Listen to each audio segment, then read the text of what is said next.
It is time to talk roundtable. The FedEx Cup playoffs are here, and shocker, we are all chasing Scottie Scheffler in the race to East Lake. What about world number 2, Xander Schauffele? Is there a Player of the Year race to discuss as we head towards East Lake? And who's got more pressure this week for the top 50 bubble?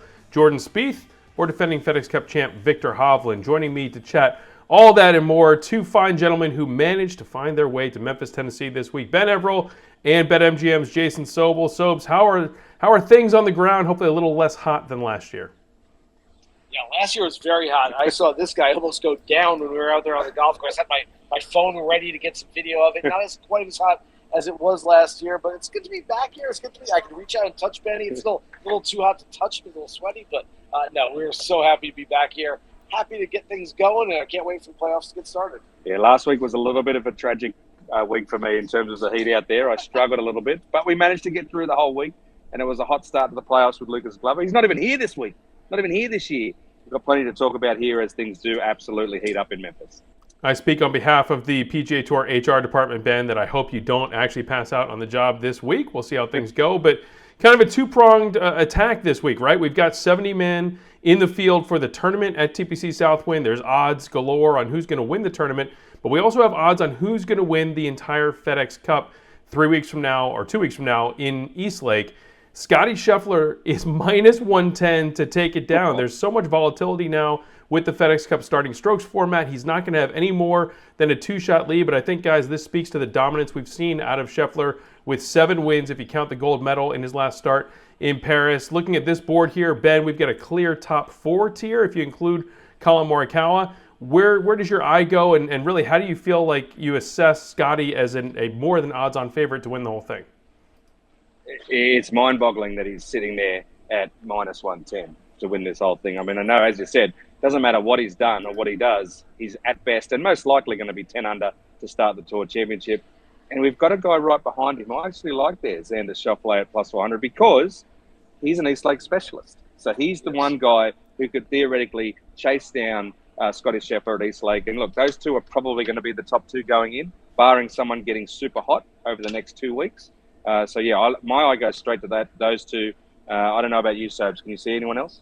Look, you guys have some pull around there with the PGA Tour. I think you talk to the guys in headquarters and you say, instead of a 2-shot lead for Scottie, I think he should be behind everybody else. He's been so good all year. Make him catch up and try to go chase everybody down. Look, Scottie Scheffler with a 2-shot lead. I know that East Lake has been a little bit of a bugaboo for him over the years. I've played his best golf on that golf course, but it's Scottie's world right now, and I think he's going to win the FedEx Cup this year.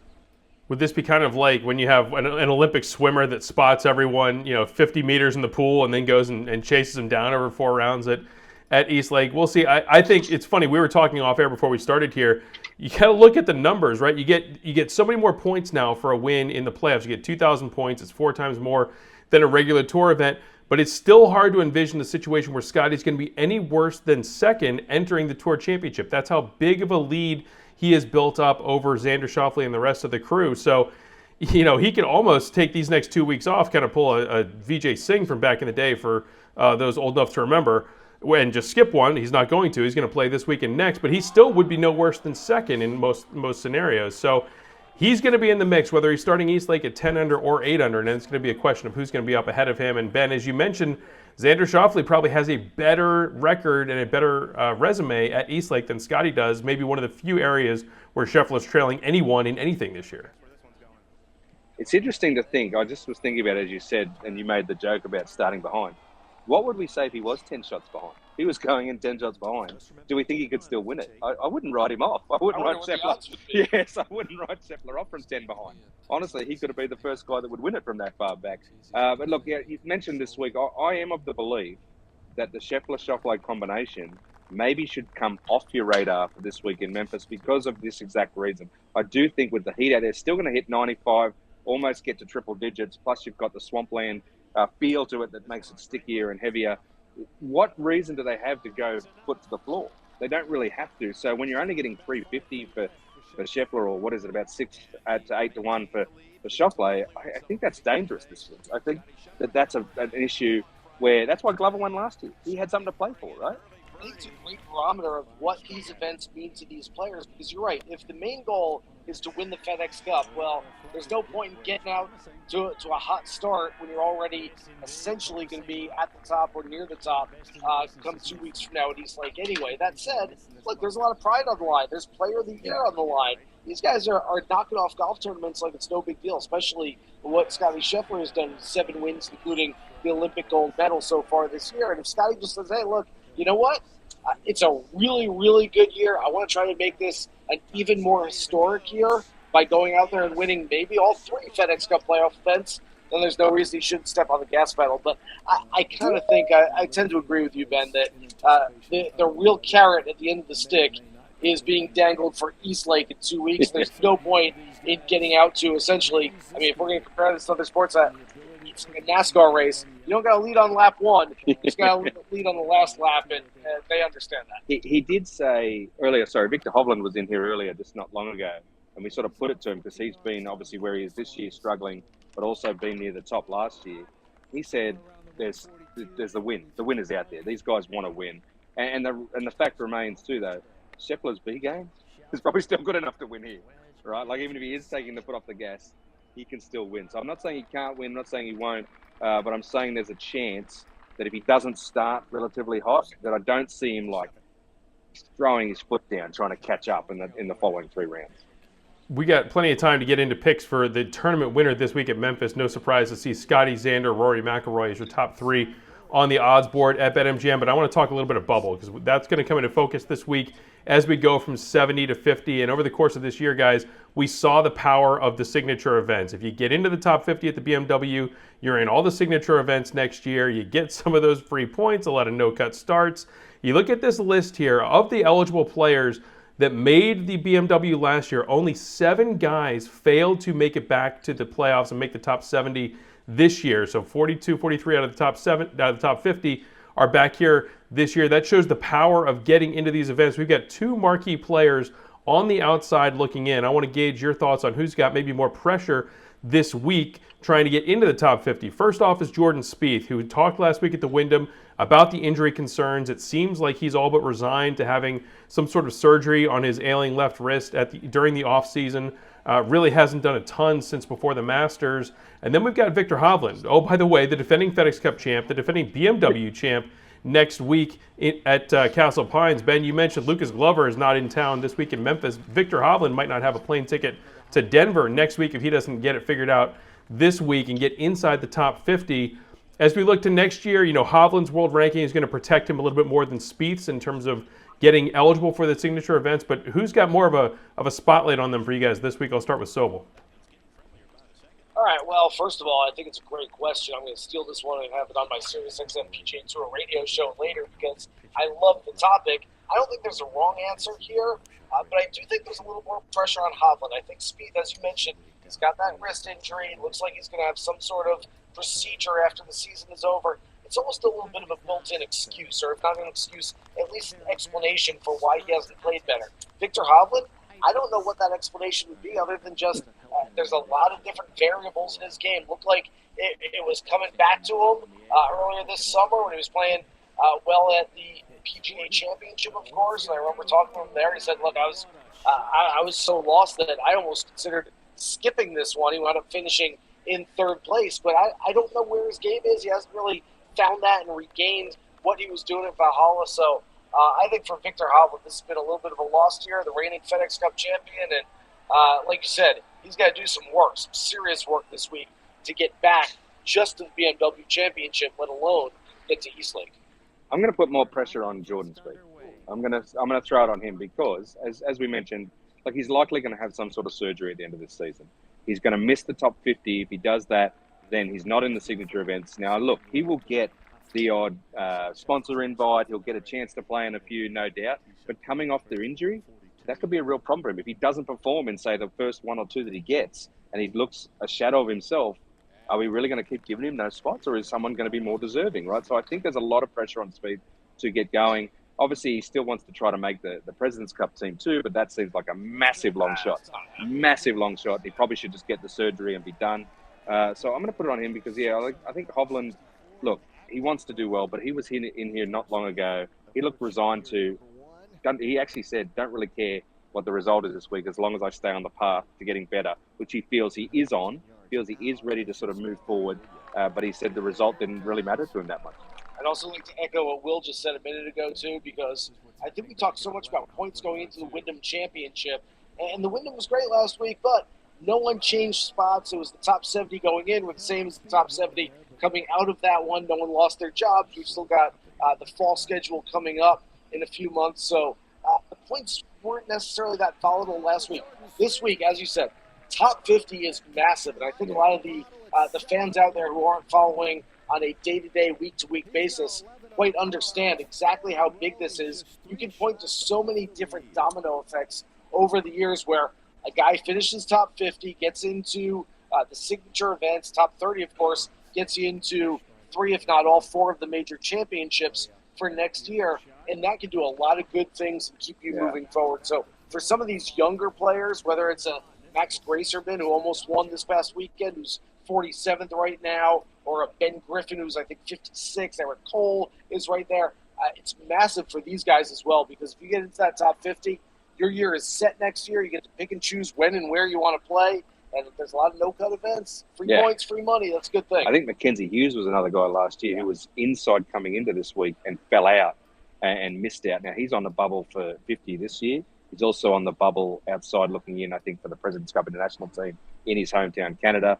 Like, there's peripheral things these guys are playing for this week that are much bigger than what we've seen over the last few weeks. Get the whiteboard ready for Sunday. We'll be crunching some numbers and some scenarios. But we're talking top 50, but let's also look at the top 30 as we start these playoffs. And we've got a fun new venture for you here at the PGA Tour. It's called Perfect 30, presented by Local IQ. The goal is simple, right? Give me the top 30 players that are going to make the Tour Championship. And oh, by the way, put them in the exact order that they will finish with the starting strokes format. And you can win some prizes. Go to pgatour.com/perfect30. Log your lineup. Everything's going to lock before tee time start Thursday in Memphis. So you got to get them in Wednesday night. Hopefully you're watching this live or shortly after we record here Tuesday afternoon of Memphis week. But guys, this is a little bit of strategy. There's some bonus points involved for hitting exactly on the number. There's bonus points for picking a player from outside the top 30 to move into the top 30. A little bit of strategy going on. Win prizes from PGA Tour Superstar. Will, if you get the top 30 correct in order, they should just give you a PGA Tour Superstar. You get the whole thing. Get everything in it. I'm good with that. I mean, it's that tough. It's going to be really difficult. That's yes. Everybody. Yeah, good luck. It should be awesome. You're right. I think there is some strategy there, Will, too. I have to dive deeper in this afternoon and figure out who I think is going to come from outside the 50 and go all the way to the 30. Because if you can nail that, that might be the difference maker in getting those extra points you might need to be the overall winner. So that's the key there. I think definitely someone from outside 30 or one or two guys that might move in, and maybe just one flyer, one Lucas Glover, if you will, that can come from between 50 and 70 and make a run through the whole playoffs.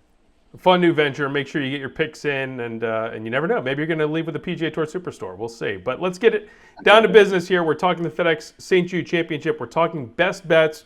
We're going to start with our guest, Jason Sobel. Where's your money going this week?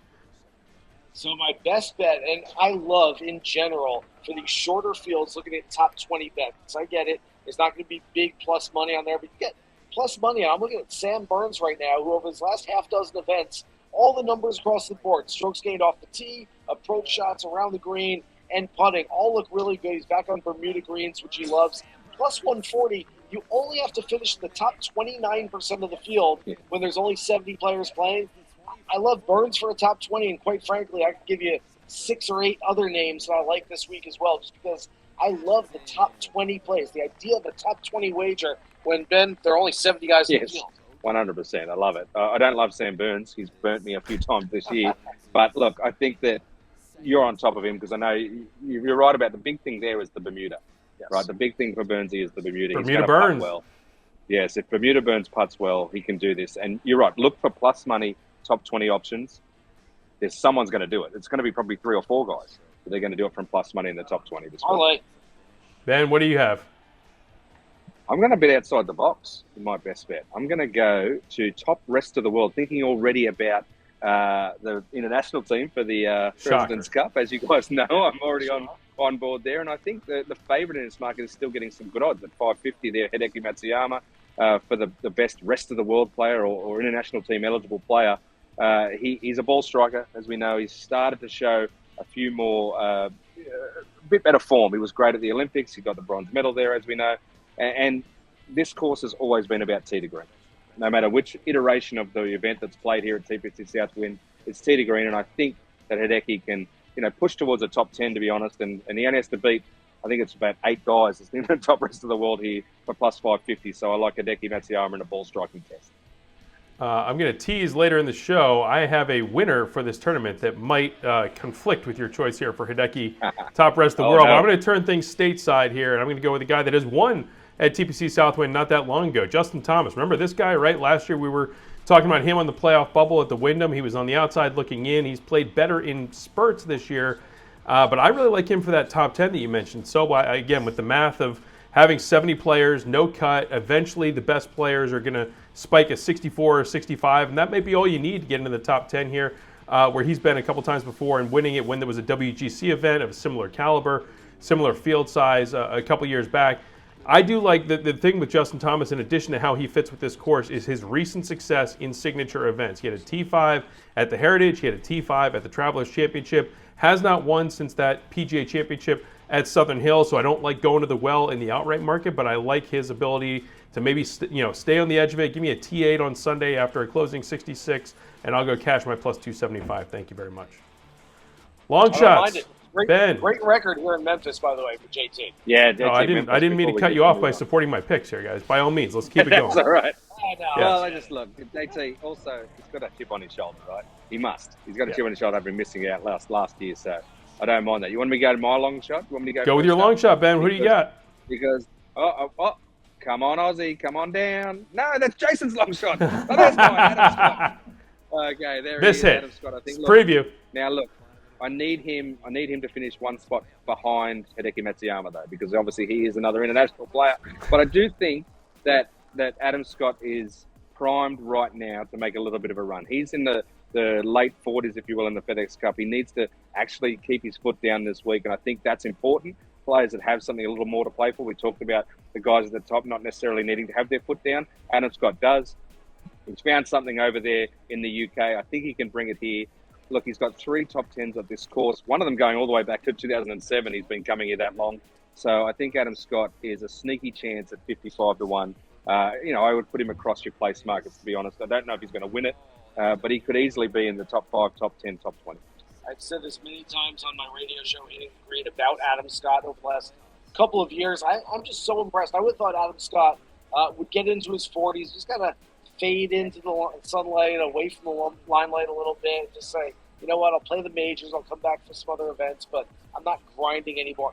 Adam Scott's playing a full schedule. He's playing a lot of golf. At some point, Benny, he's going to be rewarded. There's another win in his future somewhere. I think it's a somewhat big one. Maybe not a major championship, but maybe a signature event, maybe a FedEx Cup playoff event. So that one wouldn't surprise me. Now can I go? Now can I get my... Not yet. I get one more thing in here. I need to give everyone a little peek behind the curtain. Ben was on vacation during the Scottish Open when Adam Scott nearly won. And so there's a part of me that thinks he just wants to spend the rest of the season trying to get back and reclaim the near glory he had. And I'm going to pick Adam Scott blind for every tournament he qualifies in, and we're going to see how it goes. But all right. Something like that. So, are you maybe going to Vienna for this one? I might be, or somewhere in Georgia, I believe. But either way, my best bet, Sam Burns, lost in the playoff here in Memphis 3 years ago. My long shot, Sepp Straka, lost in the playoff here 2 years ago to Will Zalatoris, a wild playoff, 3-hole playoff. My winner, that we'll get to it a little bit, he might have lost the playoff here as well, just a little hint, if you get what I'm saying there. But no, Sepp Straka's ball strike has been fantastic. We talked about this being a tee to green kind of course. I love the fact that he's played well here. Tee to green, Sepp Straka's been fantastic over the last 3 or 4 months, been playing some really good golf. This guy's an underrated player. We saw what he could do at the Ryder Cup last year. We've seen what he could do in PGA Tour events. And this guy, he gets streaky. So if I'm playing a guy for a long shot outright, I want that ceiling play. This is not a top 10 or a top 20 where he's got a pretty high floor, but I don't think he can win. I think Sepp Straka can beat a big-time field. And I like the fact that he's 66-1 this week. That's a nice number. Yeah, big number. I like that big number. And he is. You're right. He's a striker. So if he gets hot, he's the type that can go low. We've seen him. He's won twice on tour. He's not afraid of the moment. So you're getting good juice there for sure. I'm going to go a little longer with my long shot. We're getting out into triple digits now. Taylor Moore, who has not done a ton this summer, but if you're talking ball strikers, he's on the list. If you win at Innisbrook, you can win at TPC Southwind, and I like the fact that he has been in the mix. Sobes, as you said, if you're going for a long shot, I want that outright potential. I don't mind, having a couple of misfires along the way if you make the most of your good weeks. And we see here in his last 5 starts, he got a T10, he's got a T12. He was 5th here last year, T21 the year before. So he fits this course well. And at 100-1 in a limited field, there are worse darts you can throw at the board.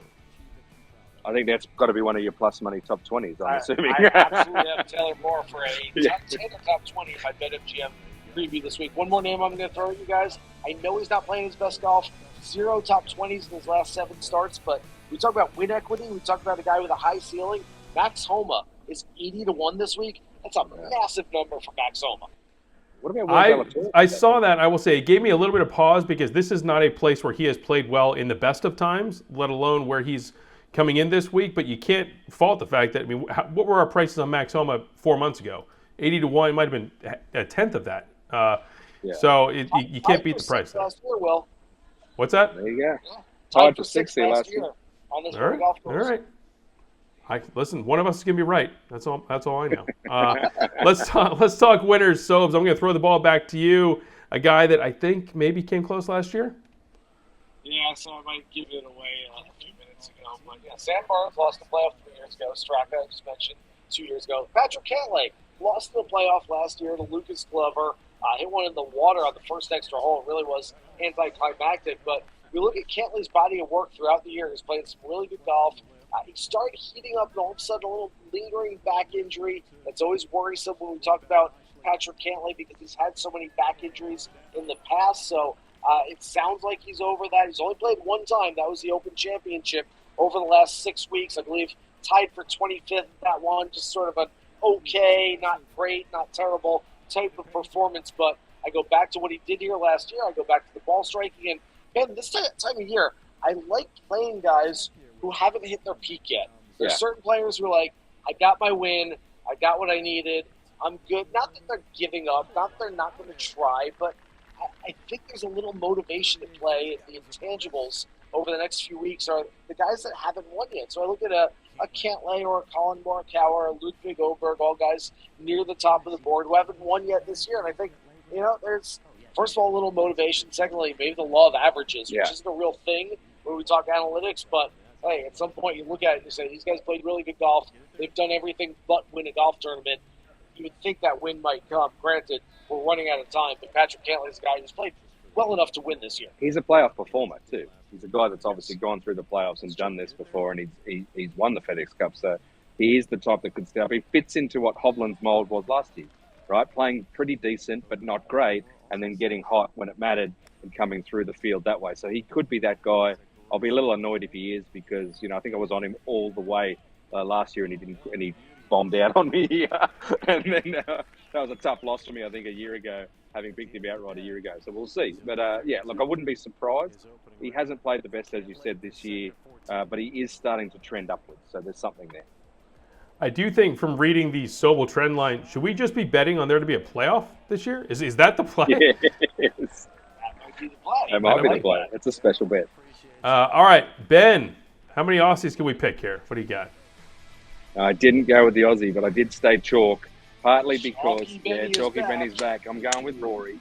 Look, I'm a little concerned because I do believe in the not needing to step on the gas. But I do think out of the top 3, Rory has a little more to prove at the moment than Scheffler and Schauffele. He obviously also has a much better record at this course than the other 2, right? So I think that he is going to be coming in here with a little bit of a chip on his shoulder, a little bit of something to prove. Hey, don't forget about me. I know you guys keep talking about the other 2, but I'm here too.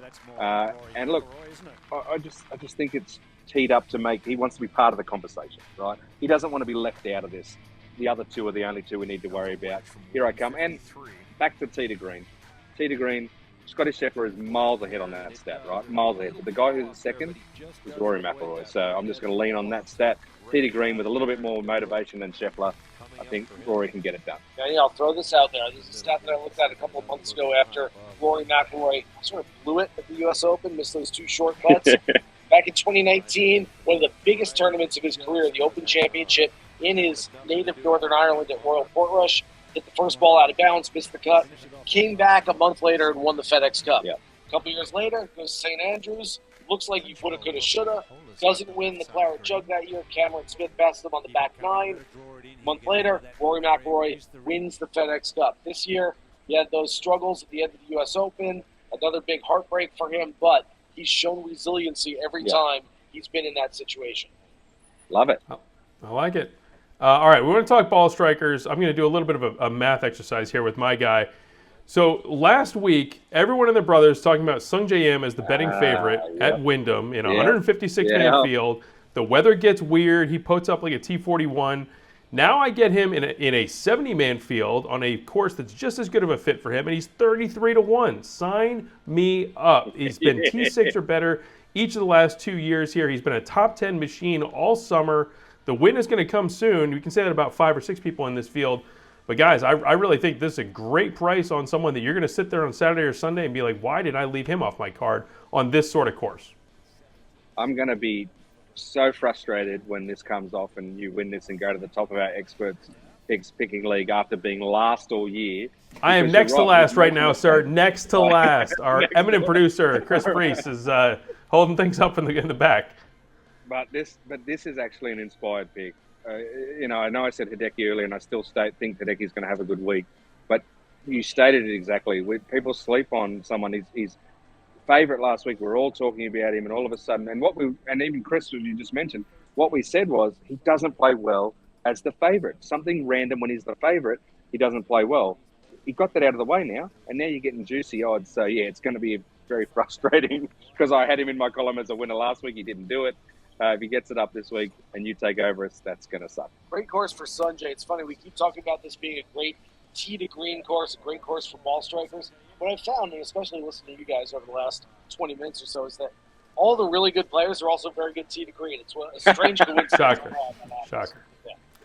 Yeah. Before we go here, guys, Sobel, you are a veteran of this tournament. Break down your Memphis barbecue play over the next few days. What's the play? So I believe there's some rendezvous barbecue over on the range about 300 yards from where we're sitting right now. That's a driver short wedge for me. It's going to be a driver 6-iron for Benny, but we'll try to get over there. And then last year, I actually did Gus's world-famous fried chicken 4 nights in a row with 4 different media colleagues. Had to bring everybody out there. Benny even tagged along one night as well. It's a very good spot. So I am sponsored this week, by the way, by Gus's and Gold Bond. Just next year we'll get Gus on the round table. Yeah, I just hope, boys, that I can make it through 4 rounds without collapsing in the heat exhaustion. So we'll see how we go. Stay hydrated. We'll see you.